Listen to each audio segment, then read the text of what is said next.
You know that feeling, right? Like you're sitting in your living room. Oh, yeah. The late afternoon sun is streaming through the window, and there it is, just a thick, visible haze of dust suspended in the air. It is incredibly frustrating. Right. Or maybe it's that faint, persistent mustiness you catch a whiff of every single time you walk down the hallway. Yep, the hallway smell. Exactly. So what do? You do what the entire consumer market has trained you to do, which is, well, you throw money at the problem. Of course. You buy a sleek, app-controlled air purifier for the corner of the room. You upgrade to those hospital-grade pleated filters that cost a small fortune. The really thick ones, yeah? Yeah. You might even install UV lights. And then you sit back, waiting for the air in your house to finally feel crisp. But a month later, the dust returns, the smell just lingers, and you're left staring at a humming plastic tower, completely baffled as to why your indoor air quality is still terrible. It's a very common cycle. It is. So welcome to the deep dive. Today's deep dive is custom tailored for you, the listener, to get you off this frustrating hamster wheel. We're going to explore why treating your home's indoor air quality is so often just a complete wild goose chase. A very expensive wild goose chase. Totally. To do this, we're pulling from a really fascinating set of field notes and insights from a master HVAC technician based out of Kingfisher, Oklahoma. Right, a guy with 45 years of experience. 45 years, crawling into the hidden, sweltering spaces of American homes. So, our mission today is to help you stop treating the symptoms and track down the actual invisible structural culprit behind your bad air. But okay, let's unpack this because I have to push back a little right out of the gate. We are relentlessly marketed to believe that bad air means we simply need a better filter. It feels counterintuitive to look anywhere else. I mean, if you have dirty tap water, you filter the water. Right. If you have dirty air, you filter the air. Why shouldn't a high-end HEPA filter solve this? Well, the logic makes perfect sense on the surface, especially given how these products are sold to us. But if we connect this to the bigger picture, the fundamental flaw in that thinking is treating your living room like a sealed jar. A sealed jar. Yeah. The issue isn't the air currently occupying your living space. It's the hidden infrastructure that's continuously delivering that air. By hyper-focusing on the room itself, we ignore the massive dynamic network of airflow happening behind the drywall and, up in the ceiling. Ah, I see. To understand why those expensive gadgets are failing, we really have to look at the fluid dynamics of how air actually moves through a home's hidden spaces. That makes a lot of sense. We're treating the environment as static when it's actually incredibly active. Exactly. So let's talk about that infrastructure. The source material refers to the ductwork as the lungs of the house, which brings up the reality of our aging housing stock. It's a huge factor. Right. So many homes we live in today were built in the 70s and 80s. The ductwork was installed, sealed up with the materials of the time, and then entombed behind drywall or buried under attic insulation, literally never to be seen again. And the materials used back then simply weren't designed to last half a century in extreme environments. Yeah, I imagine not. I mean, over the decades, the adhesive on duct tape dries out, right? It becomes brittle and just peels away. The mastic cracks. The constant thermal expansion and contraction from the system turning on and off. Just the vibration of it. Yeah, the vibration physically causes the metal connections to shake loose. So you end up with joints separating and the metal boots actually pulling away from the wood framing. You're left with an infrastructure that is fundamentally compromised. Wow. Wait, I always assumed my AC system was a closed loop, just, recirculating the air in my living room. Are you saying a gap in the duct turns my AC into a vacuum cleaner for my dirty attic? That is exactly what I'm saying. It's the physics of pressure imbalances. Okay, break that down for me. So your HVAC system operates on pressure differentials.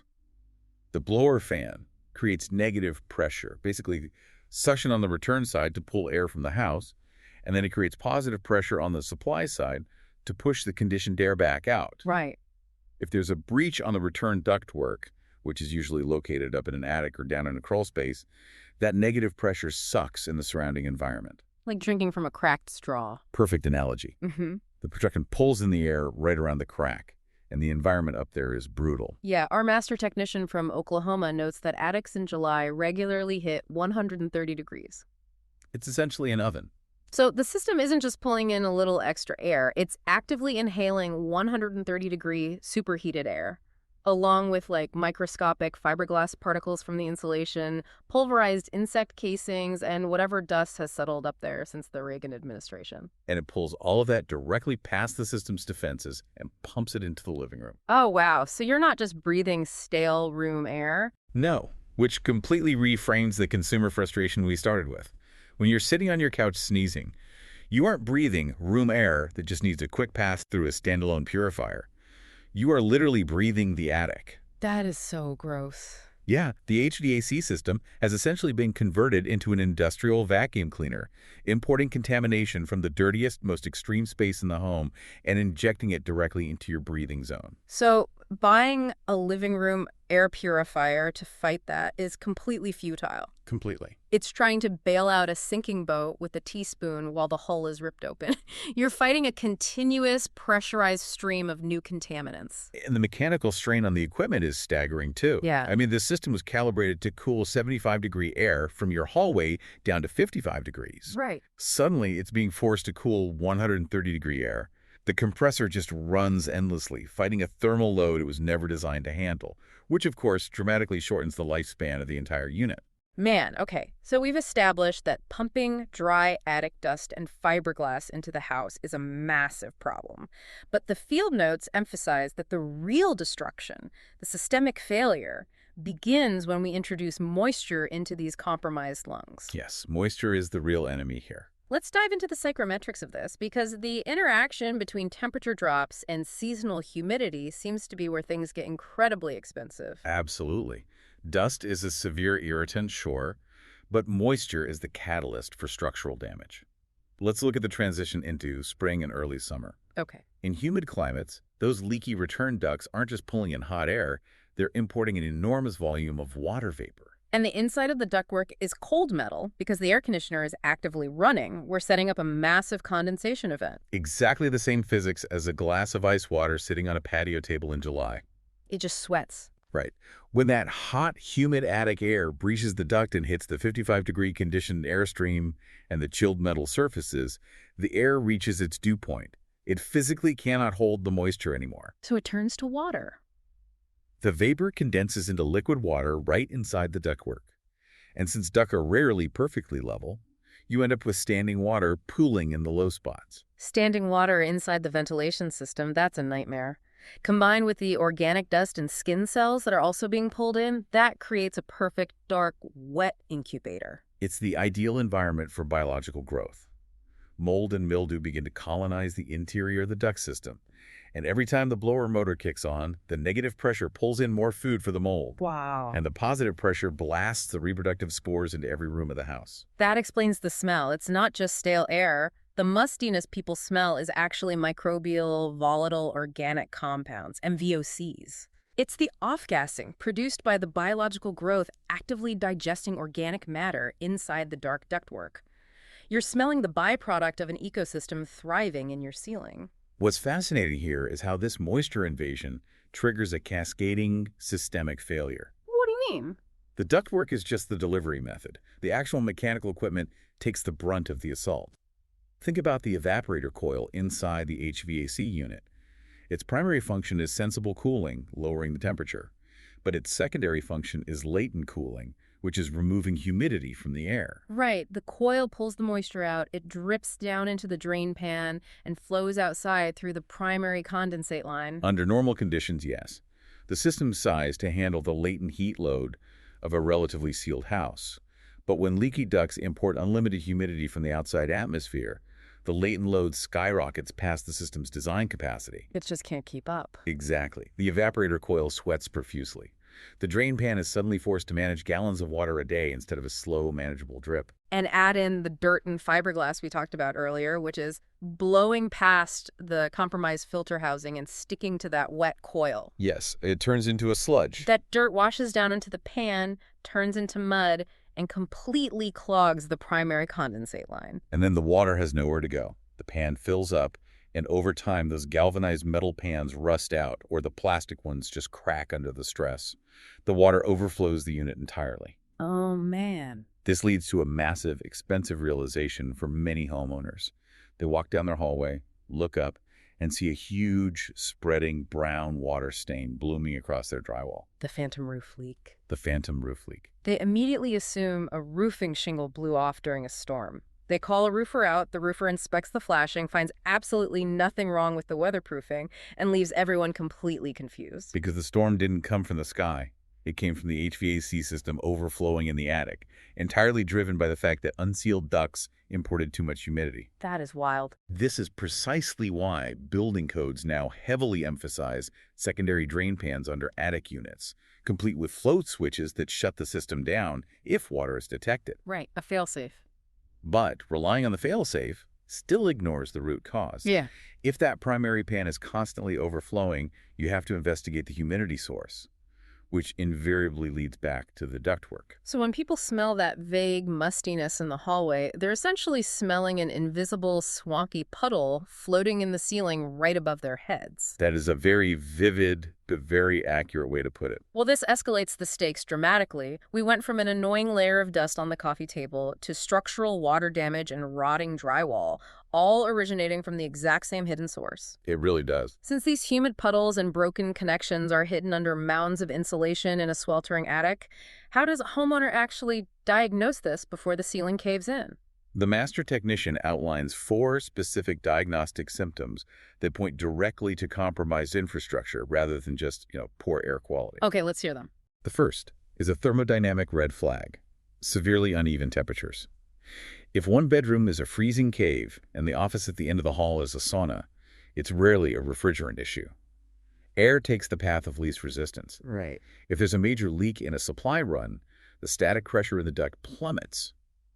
The air velocity drops so low that the conditioned air simply never reaches the farthest rooms. So the air is basically falling out of the system before it gets to the destination, meaning you're spending money to air condition your attic framing. Exactly. You're paying to cool the wood in your attic. Mm-hmm. The second symptom ties back to our introduction, is the rapid return of dust. The haze in the living room. Yep. If you thoroughly wipe down a surface and it's coated in a visible layer of particulate matter 48 hours later, your home isn't just dusty. Your system is actively importing dirt from an unconditioned space. Got it. What's the third? The third is the olfactory warning, the MVOCs we discussed. Mm-hmm. That vague, persistent, swampy odor that kicks in specifically when the blower fan engages. The ceiling puddle. Right. And the fourth, which is heavily quantified in the field notes, is the financial symptom. Exorbitant energy bills coupled with a system that runs continuously but never actually satisfies the thermostat setting. Because it's fighting a losing battle against the thermal load of the attic being sucked into the return. Exactly. Here's where it gets really interesting, because if a listener is experiencing those 4 symptoms, their instinct is going to be to search for a service to clean the system. We need to distinguish between duct cleaning and duct sealing because they are often conflated in marketing but serve entirely different functions. Very different. Duct cleaning is the physical removal of debris from the interior of the pipes. Duct sealing is the structural repair of the leaks to stop air from entering or escaping. The expert in our source text frames this brilliantly. It really does. He states that buying purifiers or paying for duct cleaning while your system is actively pulling in attic air is like mopping the floor while the faucet is still running. But I'd bet most people assume duct cleaning is the ultimate silver bullet. But if you clean a leaky duct without sealing it, aren't you just paying for a clean pipe that's going to instantly refill with dirt the next time the AC kicks on? Yes. The order of operations is the most critical takeaway here.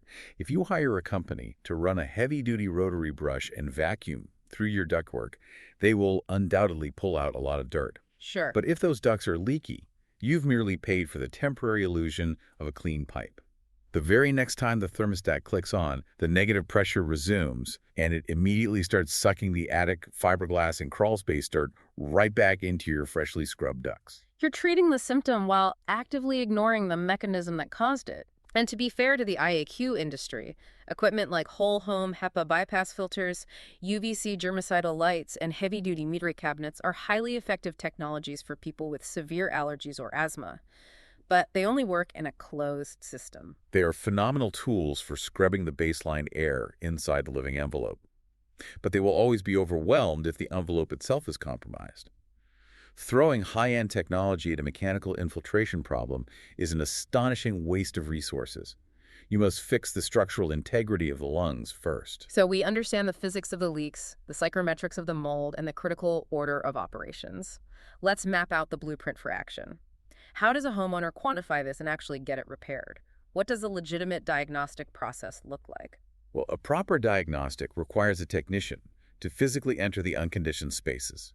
Shining a flashlight up through the return grill and the ceiling is insufficient. Right, they have to get in there. They need to visually inspect the mastic, physically check the tension on the flexible duct runs to ensure they haven't collapsed, and run a duct pressure test. This is essentially a specialized blower door test specifically for the HVAC system, right?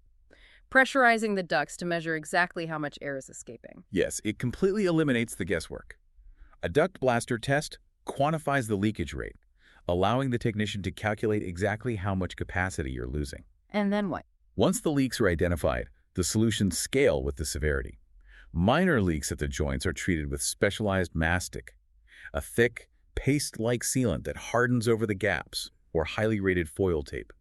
If sections of flexible duct have degraded or been chewed through by pests, those specific runs are cleanly removed and replaced. And people often hear terms like diagnostics and duct replacement and immediately brace for a devastating bill.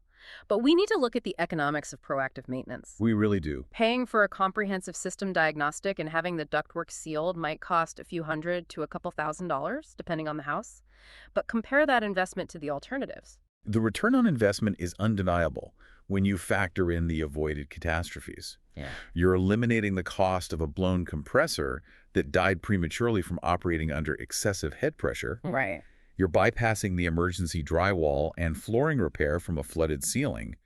And you're stopping the ongoing financial bleed of conditioning the neighborhood instead of your living room. So what does this all mean for the listener? We have specific financial baselines from the 45-year Kingfisher expert. Estimates are free. A dispatch is $99. A diagnostic is $111, which is usually credited toward the work if done within 14 days.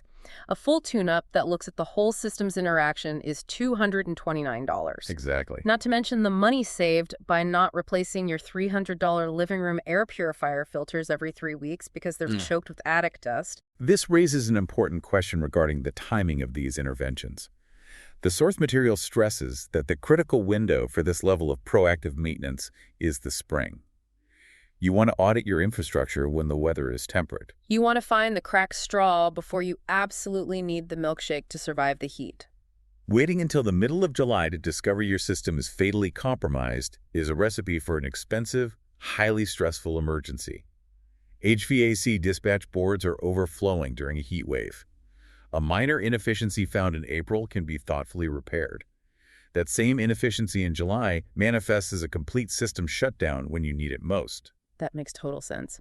So to wrap up today's deep dive, it's a fundamental shift in how we approach home maintenance. The core takeaway is clear.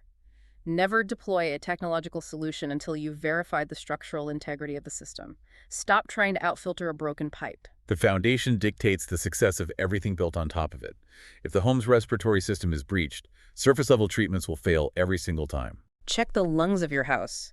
Get a professional to measure the static pressure, inspect the hidden spaces, and seal the mechanical leaks before you invest in another piece of purification equipment. I really hope this deep dive saves you from the frustration of endless dusting, the panic of the phantom roof leak, and the trap of treating the air in your living room while ignoring the attic blowing right into it. It demands a broader reflection on how we approach problem solving in general. If we are so quick to treat the symptoms of our home's air without checking the invisible structures behind the walls, what other solutions in our daily lives, our health, our work, our routines, are just us furiously mopping the floor while the faucet is still running?